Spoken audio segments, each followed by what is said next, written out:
Somente as Escrituras.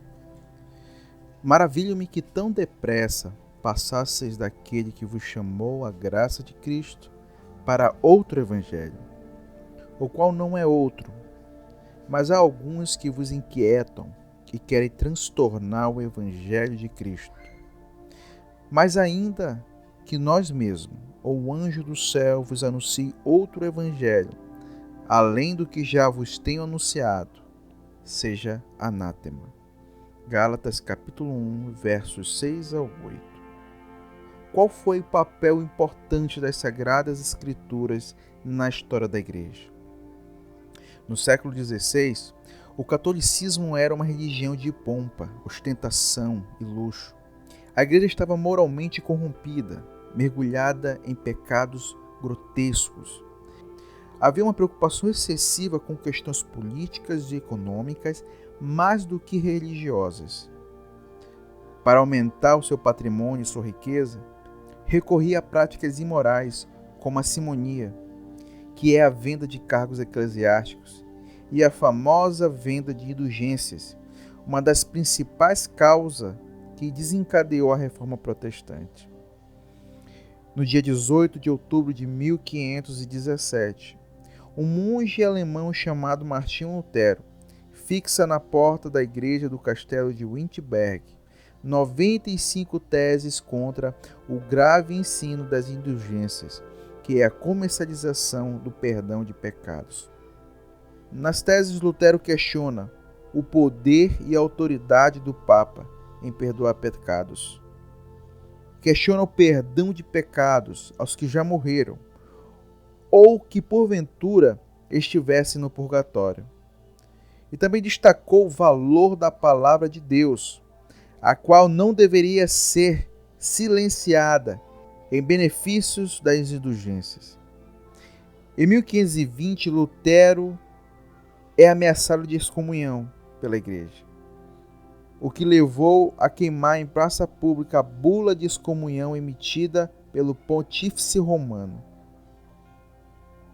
Qual a importância das doutrinas fundamentais da Palavra de Deus? Vejamos a afirmativa de Renato Vargens, abre aspas, os males da Igreja não eram apenas os seus desvios morais, econômicos e políticos, que a colocavam em descrédito diante do povo. Seus problemas principais eram o afastamento das doutrinas fundamentais da Palavra de Deus. Com a aflorada Reforma Protestante, nascem as doutrinas fundamentais e indispensáveis para a saúde da Igreja cristã. São elas: somente as Escrituras, somente a fé, somente a graça, somente Cristo e a glória somente a Deus.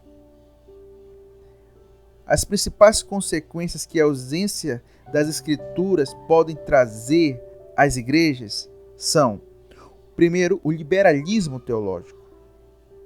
Eles afirmam que a palavra de Deus tem erros, que a Bíblia está repleta de mitos e lendas.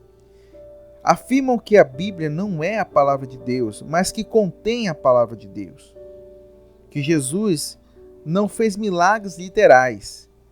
Negam que o Espírito Santo é um ser pessoal. O liberalismo relativa à palavra de Deus. Uma outra consequência é o sincretismo religioso. Uma igreja sincrética não faz a Bíblia sua única e infalível regra de fé. Ela permite interferências de outras doutrinas não cristãs. As igrejas sincréticas geralmente trocam as Escrituras por experiências místicas e relacionais. A terceira consequência é o culto antropocêntrico. O culto é todo voltado para as necessidades dos homens.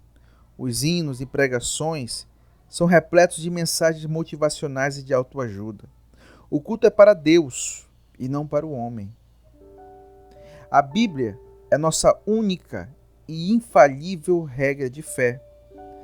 Nossa declaração de fé diz que cremos, professamos e ensinamos que a Bíblia Sagrada é a palavra de Deus, única revelação escrita de Deus, dada pelo Espírito Santo, escrita pela humanidade e que o Senhor Jesus Cristo chamou as Escrituras Sagradas de a Palavra de Deus, e que os livros da Bíblia foram produzidos sob inspiração divina.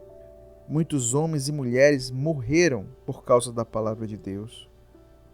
Entre eles estavam Zacarias e Estevão, que foram brutalmente apedrejados até a morte. João Batista, que foi decapitado.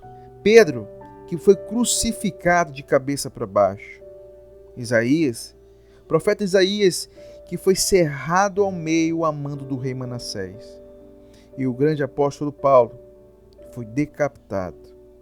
Assim como esses homens deram suas vidas por causa da palavra de Deus, nós também devemos dar nossas vidas por ela. Ler, meditar, guardar em nossos corações e vivê-la intensamente. Somente as Escrituras.